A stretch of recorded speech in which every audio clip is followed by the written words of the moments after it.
This is the performance of their lives. The Mating Game. New episode, Sunday at 8 on BBC Earth. Now in free preview.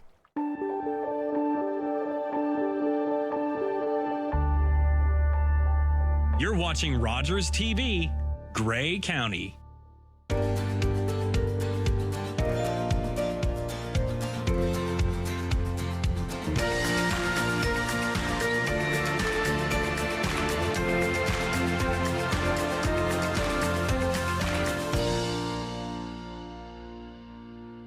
Welcome to Grey County Life at Home.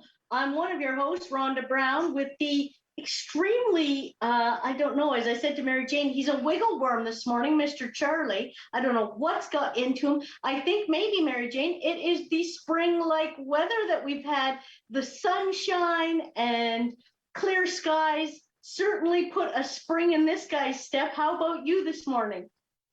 Well, it's always lovely, to see you and Charlie Brown, for sure. And it's always, I mean, it's just so beautiful out on our property with the gentle snowfall we had a few days ago, and now the bright sunshine, and it just fills the spirit with hope, you know. Spring is coming. I'm starting to look at my gardens, thinking about my gardens coming up, and I just can't wait to sit down and do a plan. I love the way you put a very positive spin on things, because the gentle snowfall the last few days, my back is still sore from actually shoveling it because it was extremely wet and heavy. But I am blessed with a wonderful neighbor, and I do give him a few things in appreciation, because my snowblower has been on the fritz this year, and he has been very generous because we have a joined driveway, and boy, oh boy, but I love the positive spin on the gentle snowfall. And let's just hope, knock on wood, that we don't have too many more of those coming our way. Although next week during March break, looks like we're going to have a bit of snow, but that's a good thing. Well, I'm hoping that we still have snow for March break, because I have grandchildren coming, and we toboggan in our backyard. Preferably during the day, so that they can see the trees at the bottom of the hill and maneuver around it. But I'm wanting to keep some of that snow available. But March is a busy month for lots of different reasons. And of course, March has varying weather conditions that we all have to be careful of, because we can have nice weather and we can have really violent weather. So watch out for that. But as you mentioned, March break is coming up next week. And March the 8th was International Women's Day, with lots of acknowledgements and celebrations going on. And also March is Women's History Month, and celebrating women in traditional roles, non-traditional roles, and just celebrating women because they are women, and all the achievements and contributions that we make to our communities, locally and provincially, nationally, and right now internationally. And the women of Ukraine are just, standing up to the conflict that's happening in their communities, and the strength of women, of what they have to do in order to survive during this difficult time. Well, and as you know, mentioning that, it's difficult enough sometimes just getting through the day with a family and responsibilities and a job and everything that goes along with it. And to have on top of it what's happening in the Ukraine, my heart goes out to them. And yeah, I pray every night that there's an end to that, a peaceful end to that situation, for sure. Well, and we're wearing our jewelry. In addition to that, many folks are wanting to support with donations to support the Ukrainian people. So March is also Fraud Prevention Month. And if folks are making donations anywhere for any reason that is important to them, please be very careful about what websites you go on and make sure that it's a genuine donation that you're making and you're not getting trapped into a scam. Now, scams are broad range, as we know, the grandparent scam or the financial scam or just the investment scam, just to be really careful and cautious with your dollars. So this is Scam Prevention Month. Yeah, just as a heads up, I always take the stand that if I didn't contact them first, I'm not responding, I'm not clicking on anything, I'm not doing anything with it. I delete it. I got one just yesterday from Netflix texted to me saying that there's something with my account. And I'm thinking, well, I canceled Netflix, I think last month. So isn't that interesting? And I just delete it. But, anytime to me, if you didn't initiate the contact, just ignore it. I think that's a good policy, but. Well, your bank never sends you an email and your bank never sends you a text message. I get them regularly telling me that there's something wrong with my phone bill for my cell phone, which generally means that it's coming from a server that I'm not connected with. Yeah, exactly. Yeah, so just be wise and cautious, that's for sure.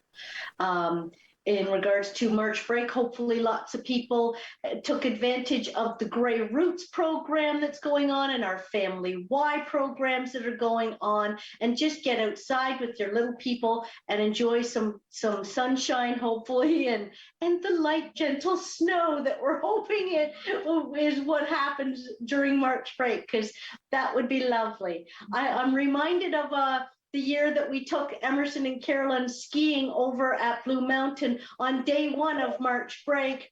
And Emerson proceeded to collide with a grandpa on the slope and broke his clavicle.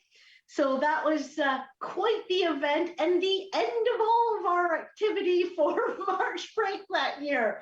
So, knock on wood, as I say, hopefully everybody has a fabulous week and enjoys the weather. We've got a very exciting show with a band, a live musical group coming on. So make sure you stay tuned. We'll be back after these messages with a local group. Thanks.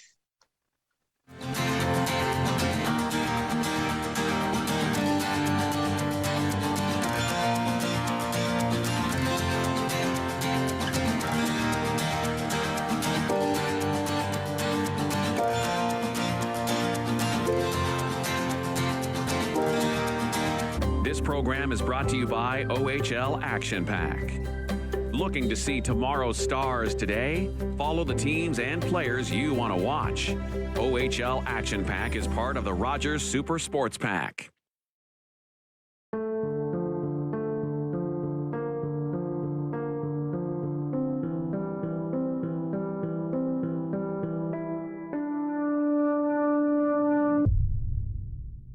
Blood in the urine is the most common symptom of bladder cancer. Don't ignore this warning sign, not even once.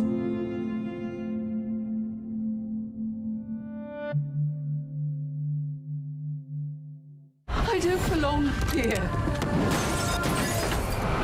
Brianna, Roger, they don't belong here. But yet here we are, all of us. Because I loved you more than the life that I had. And this, I promise you, won't come between us. Outlander, all new Sundays at 9, exclusively on W. What kind of show do you want to see on Rogers TV? What interests you? Log on to rogerstv.com, fill out a show proposal, and tell us about your segment idea. We want to know what you want to see. Rogers TV, only on Rogers.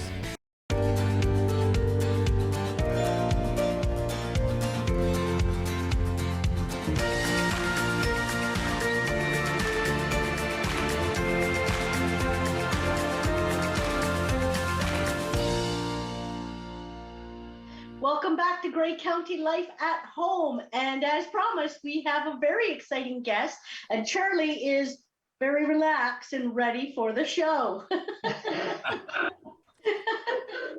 Well, we do have a special guest today, and that's Chuck Jackson. And he is the lead singer and a harmonica player in the legendary Downchild Blues Band. And they are on their 50th anniversary tour. And they are iconic in Canada. And well, as our viewers know, I always do my research. And I had the delight of yesterday spending about an hour and a half listening to the videos and the previous performances of the Downchild Blues Band. And now, the first thing I wanted to ask Chuck was, what do you eat for breakfast? Because the energy, the internal combustion of this band was just amazing. Welcome, Chuck. Thank you. I always fill up with my Cheerios, you know. It used to be bourbon in the old days, but now at this age, it's Cheerios, you know, get up and go. Slowed down a wee bit, but still on tour. That is fantastic.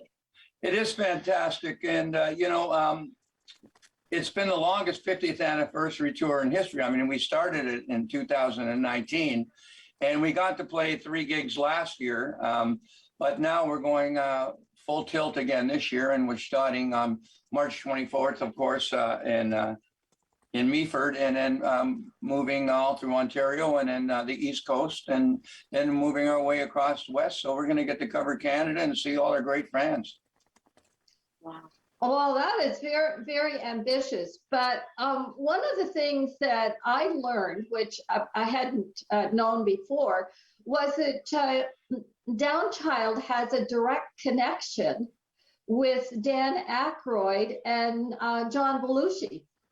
Yes, we do. Well, you know, back in the old days when the band used to play at the Alma Combo and at the Grossman's Tavern, Second City was close by, and Dan would come by after they finished their shows and come and see Downchild. And then, of course, at that time, Dan had a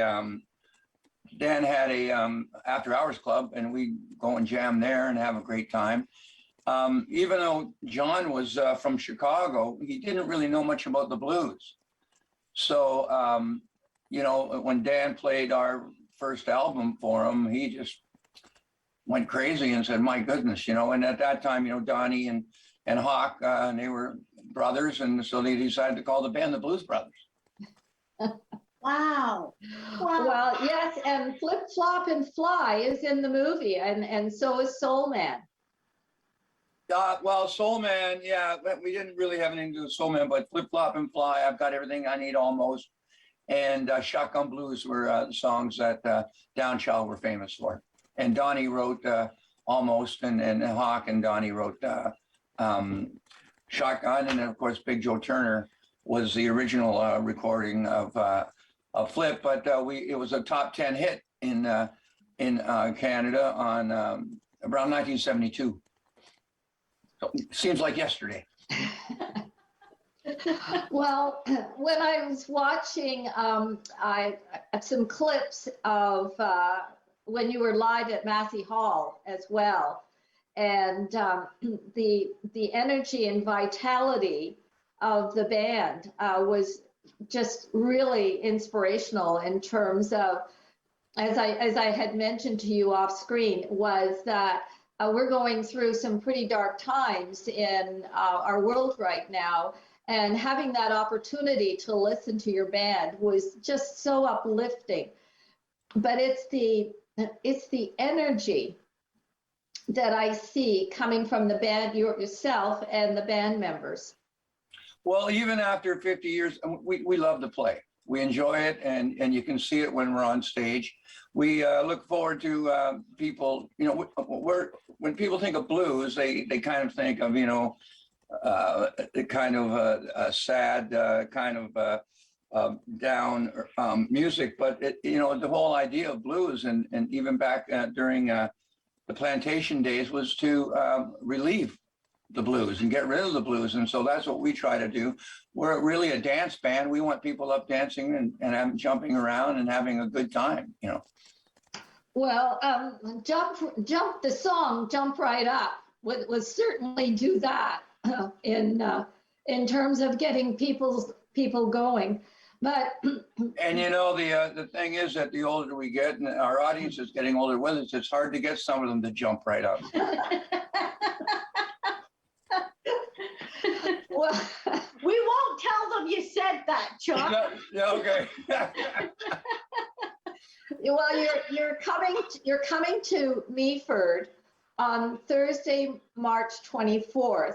And what time is your gig? What time does it start? It's 8 o'clock. We'll be performing. I believe it's sold out. There might be a couple of single tickets left, but you know, and it just proves that how much, you know, people have been just dying for music again and wanting to get back out and see friends and enjoy themselves. And we're looking forward to that. But I think there might be a couple of tickets left, and you can definitely go to our website, downchild.com, and you can find out any more information about that or any of the other gigs that we'll be playing and shows we'll be doing in the area. If you can't get into that one, maybe, you know, we'll be in Guelph. We'll be doing some other gigs around Ontario, and of course our friends out in the east and out west too. So we're looking forward to seeing everyone.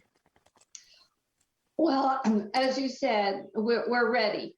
We are just so ready after 2 years of what we've been through in Canada.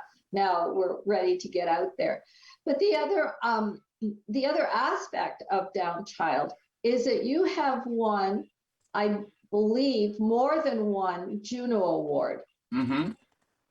Yeah, we've won a few of those. We've won a bunch of Maple Blues Awards, which honors top Canadian blues acts in Canada, and you know, individually we've won many awards in the band, and you know, we've got a few new members now. Unfortunately, we've lost a couple of our members over the last 3 years, and but we've added some young blood, and Tyler Urema on piano and Jim Casson on drums, and you know, adding them, we brought our average age from about 74 down to about 69 now. So it's we're really getting youthful.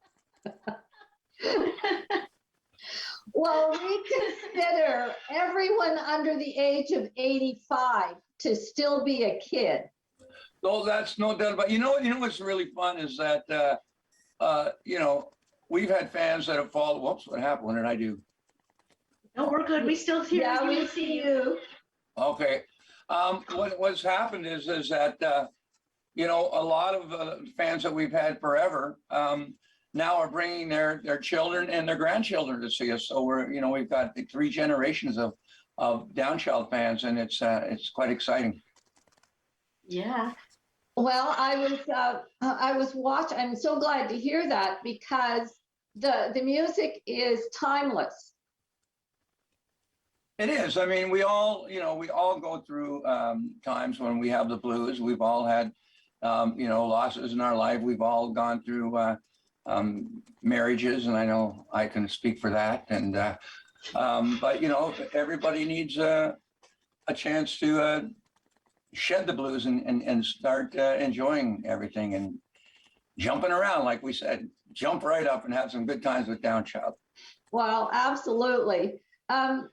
I also wanted to mention that when I was watching the 2019 Toronto Blues Festival, Dan Aykroyd and Paul Schaefer were on stage with you. And it's interesting how Dan Aykroyd still remembered all the moves. Yeah, well, he's got the moves, I'll tell you that. And yeah, you know, I mean, once again, you know, that the Blues Brothers movie was 1978, so it's been a while. I'm sure that he hasn't been doing those moves a lot, but yeah, he can still get out there, and he just loves the blues. He's been supporting the blues, you know, forever, and he's a big fan of ours, and we can't tell you how much and what he's done for us. So he's a wonderful gentleman and a real, you know, plus advocate for the blues. Was Downchild, no, shall I say, did Dan Aykroyd really put Downchild on the map when he used your Flip, Flop, and Fly in the movie? It certainly did in the U.S. and other countries that, weren't familiar with us. And it's not like now where, the internet, we're well known around the world now. I mean, people, especially in Europe and there's blues festivals all across the world now. So, but back in '78, yes, he certainly did put us on the map, and we got to tour in the United States, and we were already quite well known in Canada. And now, we play in Europe, we play in Central America, and that probably wouldn't have happened if it wasn't for the recognition we got through the Blues Brothers albums. Did you initially, I'm just wondering, how did you initially get together as a group, and who were the original founding members? Donnie Walsh is the only original member that's been in the band for the whole, now 52 years. But all of us have been, except for the two newest members, but we've been in the band for between 30 and 35 years. And, so we certainly know each other very well. I would say, yeah, absolutely. And we're family. We're family, and we've learned one thing about when we do travel. In the old days, you'd be on a bus for 3 months, and that could get anybody to want to leave. But now we fly, and we don't sit beside each other, and we all live in different parts of Ontario, and we all have our own lives. We all, a lot of us do have other, musical performances that we do, other bands that we play in, and projects that we do. So when we do play with Downchild, we're excited about it, and it keeps everything vibrant.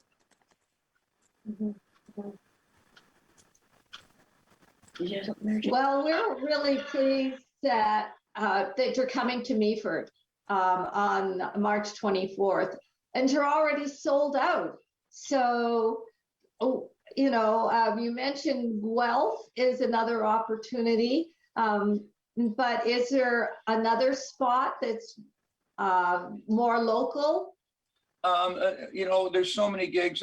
Once again, I would suggest people go to our website. It's got our whole tour listing, and that's downchild.com.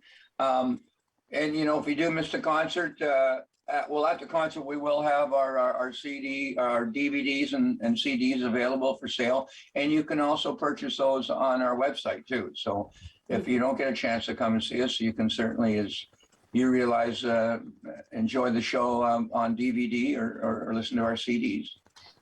Well, I understand that you have about 18 plus albums. Yeah, including some greatest hits, and and a lot of them are on Spotify and other social media. You can buy our stuff on whoops, what am I forgetting about here? Amazon. See, I'm still used to 8 tracks and CDs and albums, but you can iTunes and of course Amazon and Spotify and things like that. You can also listen to Downchild. Well, I'm more familiar with CDs as well, and I always like to have the physical disc to be able to play the music. I always read the covers, the information, whatever is being provided in the disc, because it just gives us a broader knowledge, or me, a broader knowledge of the band that I'm purchasing. So I know that many people are using apps and downloading music, but I'm still old school. I like a library book, not a Kindle. I like a CD. Yeah. I like to be able to have that physical contact. And a lot of our fans are, and you can get some of our stuff on vinyl, which I still love vinyl, and And especially, you know, like even CDs are a little small to read anything. I like the vinyl and you can open it up. It's a lot bigger. Yeah, exactly. So that sort of thing, out of curiosity, when you get your music on things like iTunes and Spotify, is that just, how does that work for the band? I mean, when you buy a specific album or CD or tape or 8-track, it seemed obvious how money would get to the band, but with Spotify and iTunes and that sort of thing, how do you make those kinds of arrangements? Or what? Well, that money goes through SOCAN, and which is publishing and Writers Association, and people like myself and Donnie who write most of the songs for the album. We get checks and things, quarterly, and so. And then, of course, we sell a lot of merchandise and CDs at our performances. So that's why it's really great. After the last 2 years, we haven't been able to play very much, and now getting back on the road, that will really help. And and of course, the other members, guys in the band that don't write, they pretty much depend on the money that we make touring. Okay, so it's important for people to get out there and support. And it sounds like our local area definitely is in great support of the Downchild Blues Band. They are, and and it's not just Downchild, but you should get out there and support live music as much as you can. Yeah, I think our local community does that really well. Maybe we could get you into another gig in the area so that more people can get out to see it since you're sold out. That would be fantastic. Well, that'd be great. And you can also go to my website, chuckjackson.com, and find out some other projects that I'm doing and gigs, and find out where some of the other guys are playing too. Fantastic. Well, thanks so much, Chuck, for coming on today and giving us a bit of the history and legendary stuff of the Downchild Band. We're so pleased to have you today, and we look forward to seeing you in Meaford and hopefully getting you maybe into some more local spots. Thanks, Rhonda. And you know what? Next time, maybe Charlie might say a few words or something like that. And Mary Jane, thank you very much. Appreciate it. Oh, you're welcome. It's been such a pleasure, and good luck with the tour. Thank you so much. And have a wonderful summer. Oh, yes, you too. We'll be back after these messages with more Grey County Life at home. Stay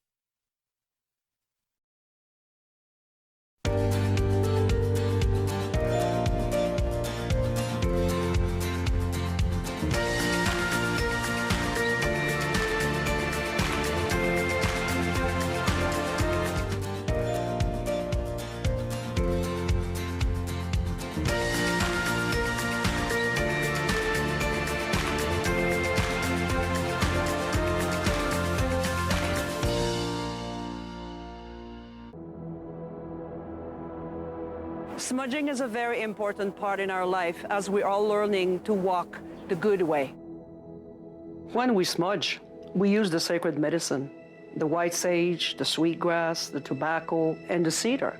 It cleanses negative energy and replaces it by a positive energy. When I smudge, I cleanse my end and my eagle feather and start cleansing my breath to have better words.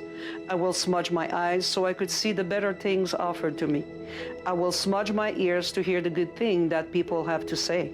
I will smudge my hair to have good thinking from my head.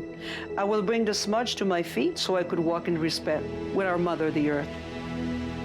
Smudging is the way we give our prayers to connect our spirit to the Creator. We express gratitude for the gift of life, the learning, and growth.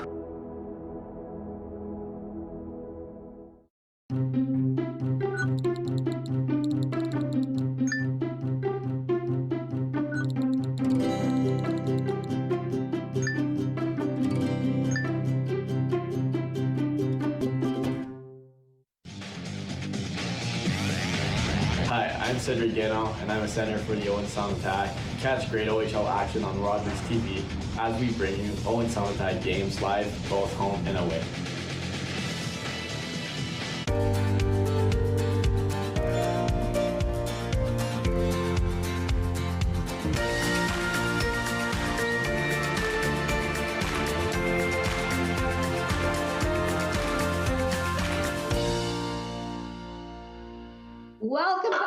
Grey County Life at Home. And our guest this morning is Dr. Thorsten Arnold, and he is an environmental scientist, but he also has broadened that out, practices what he preaches, and he has the Persephone, I'm sorry, Thorsten, Market Garden, initiated Eat Local Grey Bruce, and is a leader in our community in terms of education and speaking engagements around what we need to do to regenerate our communities and make them environmentally sustainable. So welcome, Thorsten. And there's a new project through Greenbelt that's coming up. Yes, thank you, Mary, so much for your introduction. Persephone Market Garden is how we pronounce our farm. Persephone is the Greek goddess and daughter of Demeter, who half the year is above ground and creates flowers and fertility. And then she has to go down to her husband into the underworld. We use this name just because Canada has so extreme seasonality that we shut down our farm. But you can actually buy shares. My wife is very much appreciating the interest in customers. And thank you for giving me this advertisement time. Yes, this new project is called Regenerate Grey Bruce, towards a narrative of hope. And it's a very ambitious and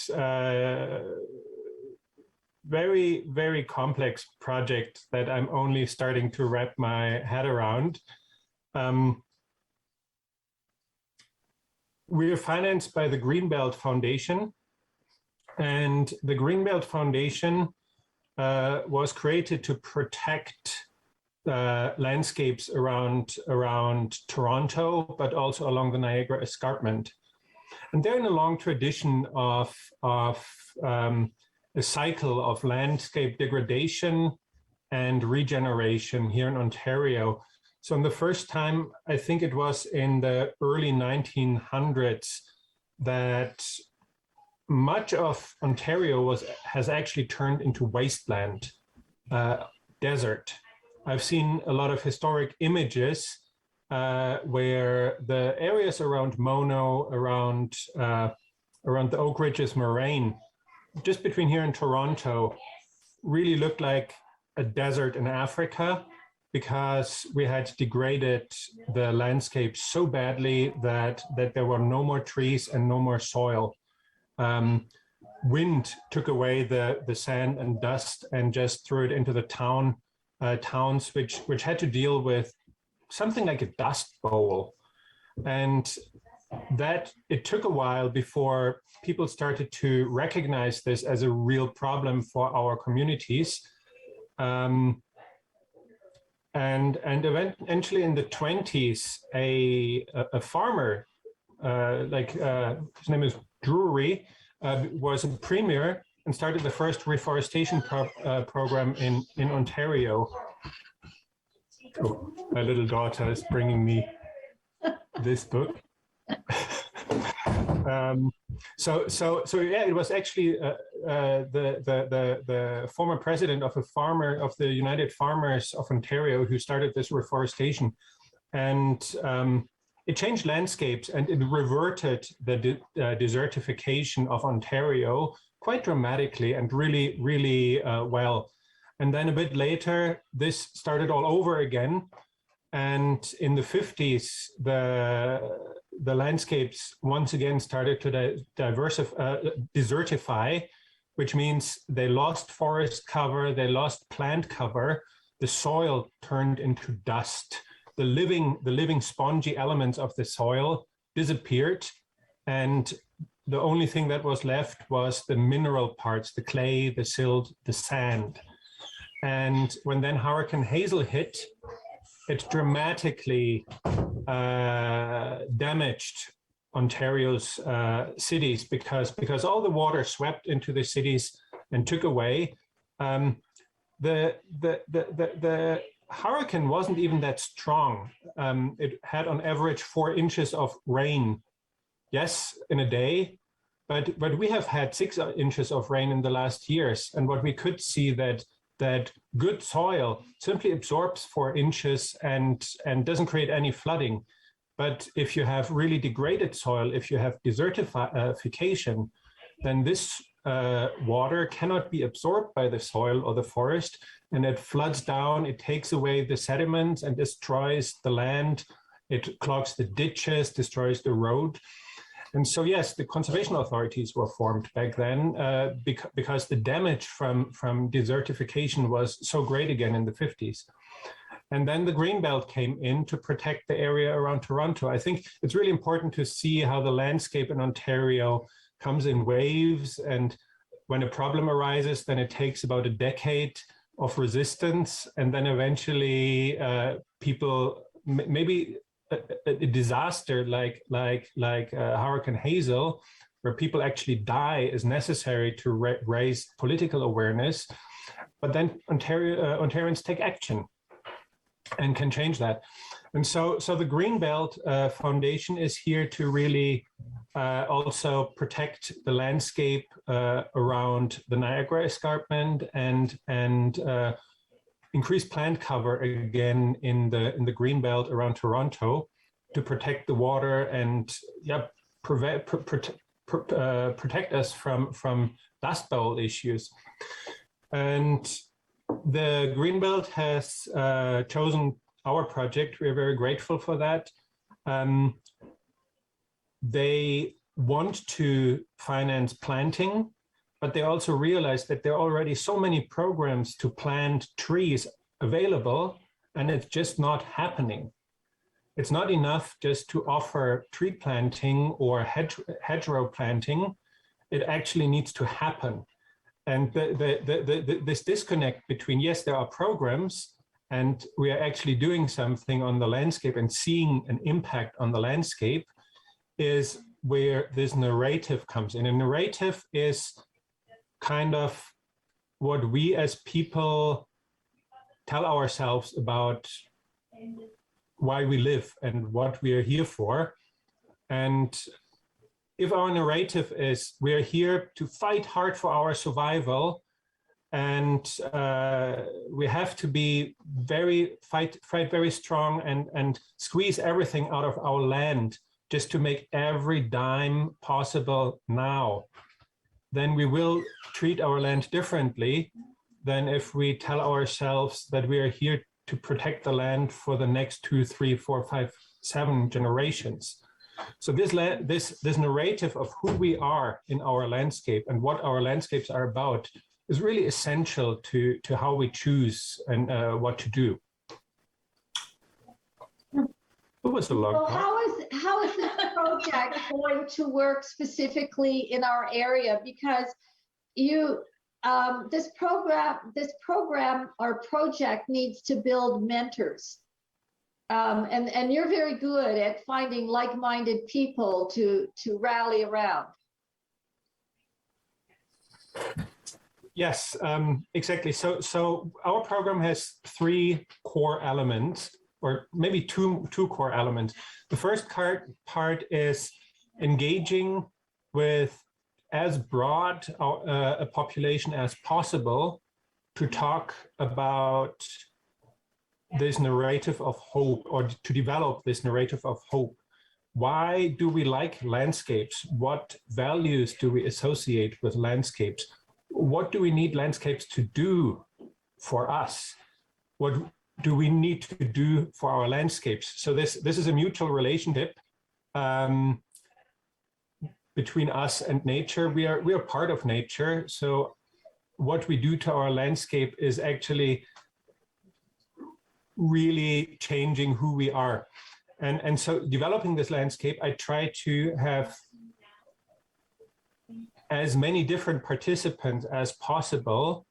In the end, my biggest goal is to work across party lines, because I personally believe that this focus on party lines is the biggest barrier to actually taking action. And from my talks with lots of locals, what I have realized is that those associating themselves with different parties, they may use different language about what they want in this world, but fundamentally, if we look at the values and the youth experiences and the memories that we associate with landscapes, we're actually much closer than we think we are. And so this narrative, my goal with this narrative is to just ask people to bring together a language that we can all get behind, because in the end, together we are strong. And this is not about pushing one or the other's opinion. So like-minded means, for me, means people who share values, that the next generations are important, and that we have a certain responsibility to hand over a landscape that enables our next generations to live with a changing climate. Because Hurricane Hazel was a joke compared to what our children and grandchildren will need to deal with. And so when Hurricane Hazel already was so disastrously damaging because of our landscape management, that means that in the future we have to put a lot more emphasis on how we manage landscapes.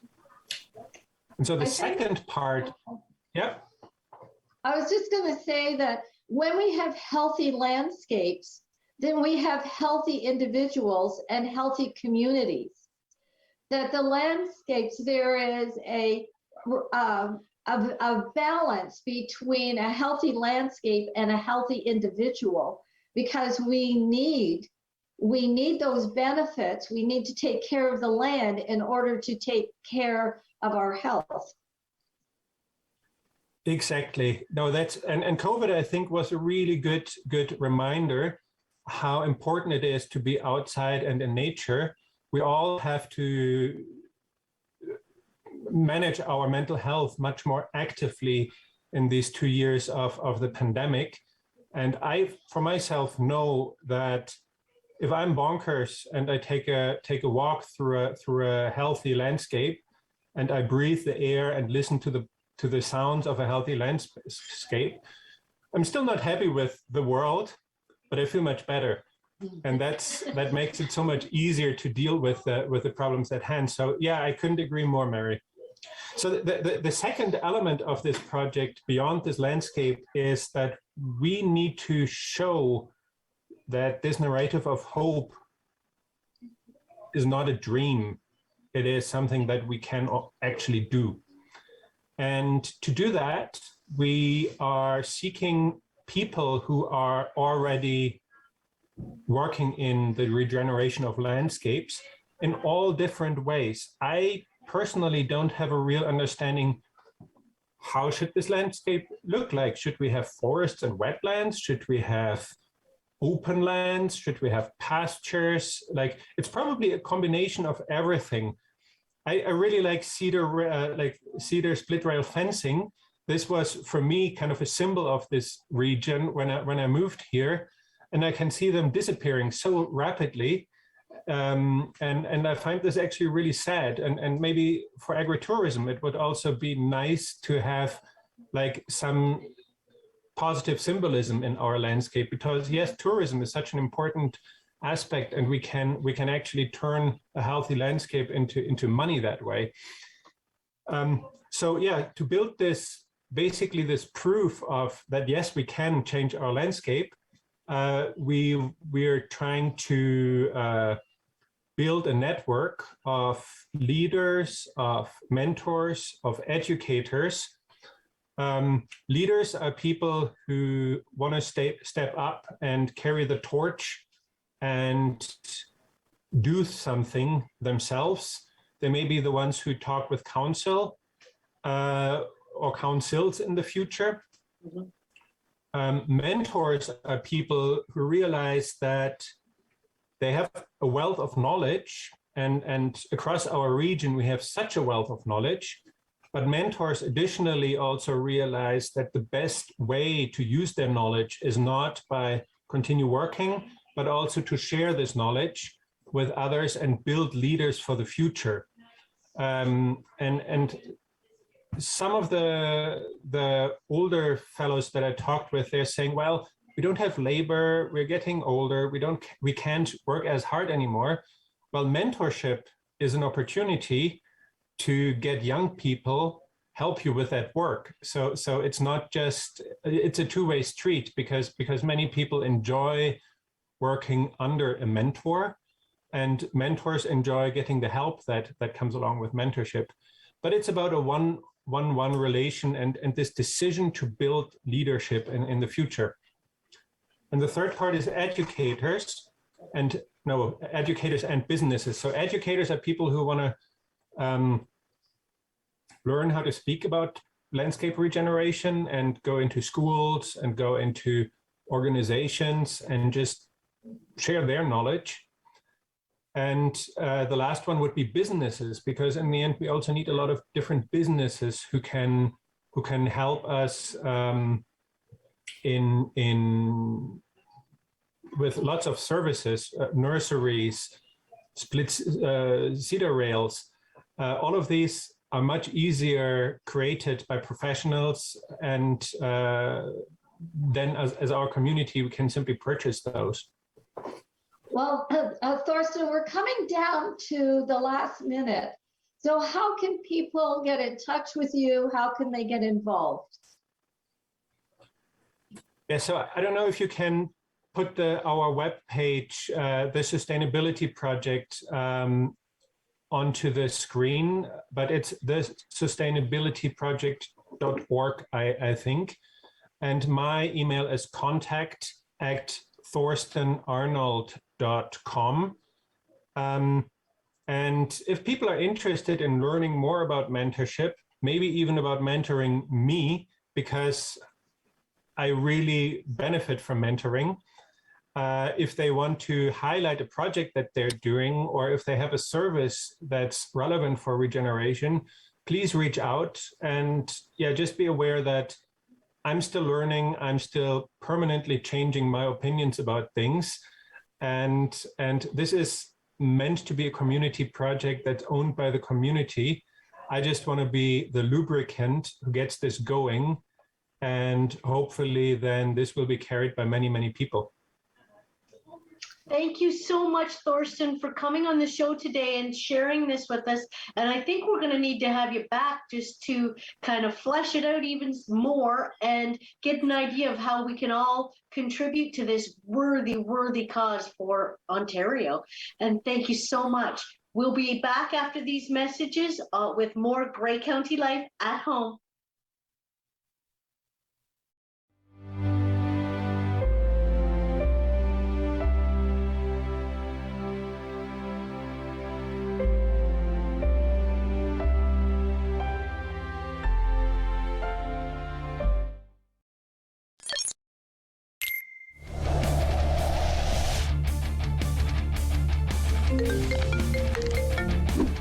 Yo.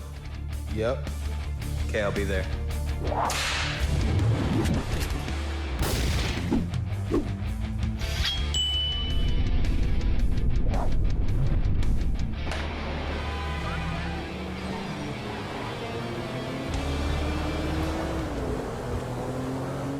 Calling all journalism students, Omni Television is once again awarding scholarships to qualified students pursuing a career in third language journalism. When I found out that I won an Omni scholarship, I honestly wasn't expecting it. Winning an Omni scholarship helped me realize that I chose the right career path by pursuing third language journalism. Omni is home to a variety of locally produced current affairs programs and daily national newscasts, broadcast in 6 languages.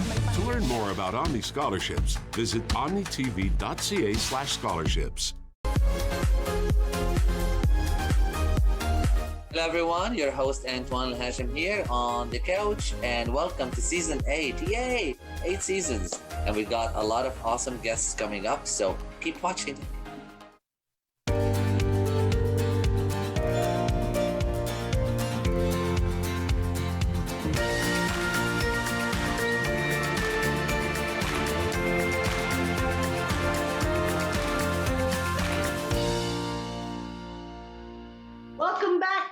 LA County Life at Home. And one of our favorite segments, we have Adorable Adoptables with Miss Renee and a very amorous pooch. Who is this, Renee? My goodness. This is one that I love so very much. And as you can see, the love is being returned as well. This little lady we call Bernie, which is, I guess, short for Bernice. Unfortunately, she acquired that name under some bad circumstances. I'm not sure if you can see. I'm trying to keep most of her covered here. Viewer discretion, I guess, is advised. But little Bernie, as you can see, or maybe not see, experienced some chemical burns in her prior home. And this lovely little lady lost a good portion of her skin, didn't you? The great news, however, is that Bernie is alive and well, and as you can see, completely unaffected emotionally by this damage. We try to not present too many sad stories. The way of the world, nobody wants to hear them right now. That's true. So we're not here to talk about all the bad things that happened to Bernie, but more to celebrate that she's doing all right. She's doing fantastic, in fact, and is, as you can see, and is ready to go home. We do need to, of course, make mention that donations are what makes this sort of thing possible. We very recently had that Betty White challenge, and a lot of people donated in support and in memory of Betty White. And this is one of the lucky ones who received help with those donations. As you're all aware, we are a no-kill shelter, and we do what we can to make sure that everybody makes it out. And to be honest with you, when Bernie arrived at the shelter with these third-degree burns, we weren't sure that that was going to be a possible outcome.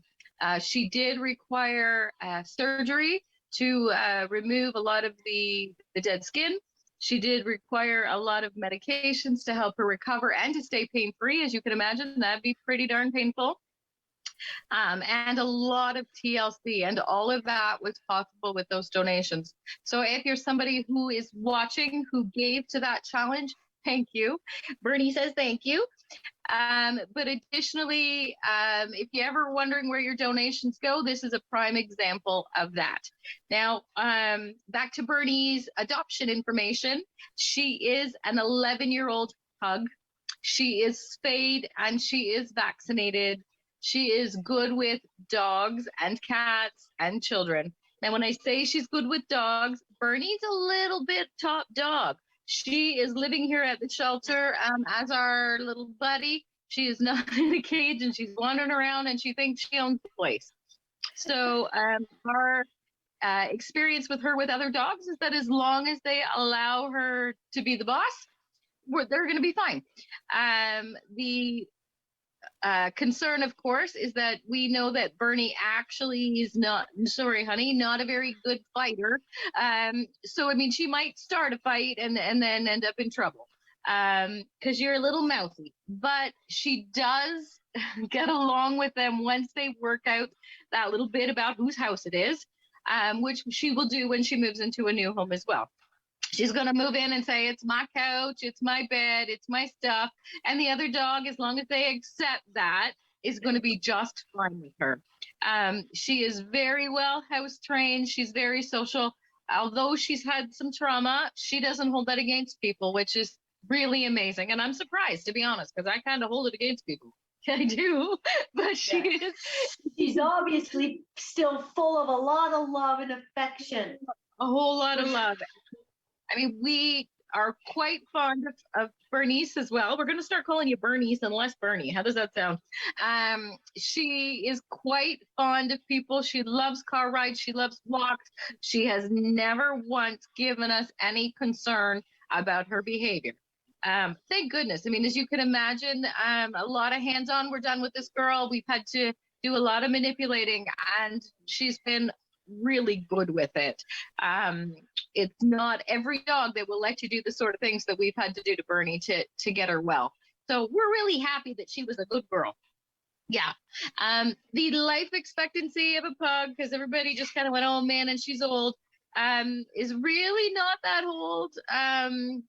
For example, I have a little pug mix at home and she's going on 18. So they live a long time, these little guys. I mean, of course, never a guarantee, but she has had the all okay from the vet with a clean bill of health, right?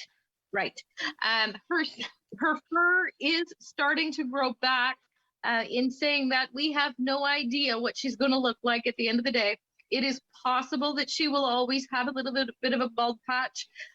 Bernie does like wearing coats. So if you're embarrassed about it, you can put a coat on her or a sweater or t-shirt. If I can be entirely honest, she might have worn a little dress here just for fun. So she's okay to be dressed up and she likes it and she's good with it. And there will be no concerns with that. And in the colder temperatures, she will wear jackets. We are hoping that the fur does grow back, but if not, it's okay. It's all right. It's just a war wound. Oh my gosh. Well, she's absolutely adorable, but I do have to ask about Bosco, the rabbit. I still have Bosco. What the heck? I have to let you know, I did have a big discussion with my family, and it was decided that we were not prepared for the responsibility of Bosco, which I was very sorely disappointed and shocked, to be honest, because I thought they'd be all over that. But it is a responsibility, and we would have to take that on together. So I feel terrible for Bosco because he is just ridiculously handsome. He is. And you know what? He is doing okay here, so you don't have to feel bad about it. But, we do want to see him go home. He is also well adjusted to being here. If I can be honest, him and Bernie are best of buds. Maybe somebody who takes Bernie will take Bosco. They'll go together. They can hang out together. They do get along very well. I mean, it's quite comical to see the two of them literally waddling and hopping around in here. It's a whole lot of fun. So maybe we're going to work that. Maybe you come with your own bunny. What do you think? She's just gave me this face like, really? Well, they're the same color tone. So how would you actually be able to tell the difference if they were just both coming down the hallway? That's right. Right, we won't tell them. It's all good.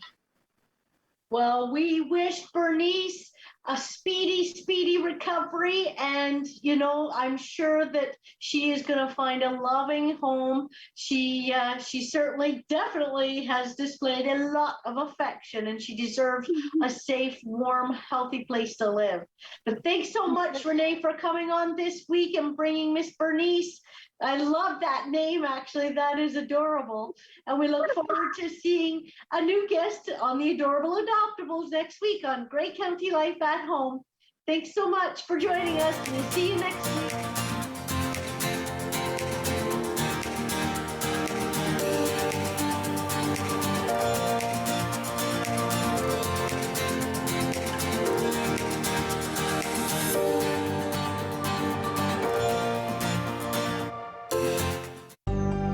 Call the Rogers TV viewer response line, email us, or connect with us on social media.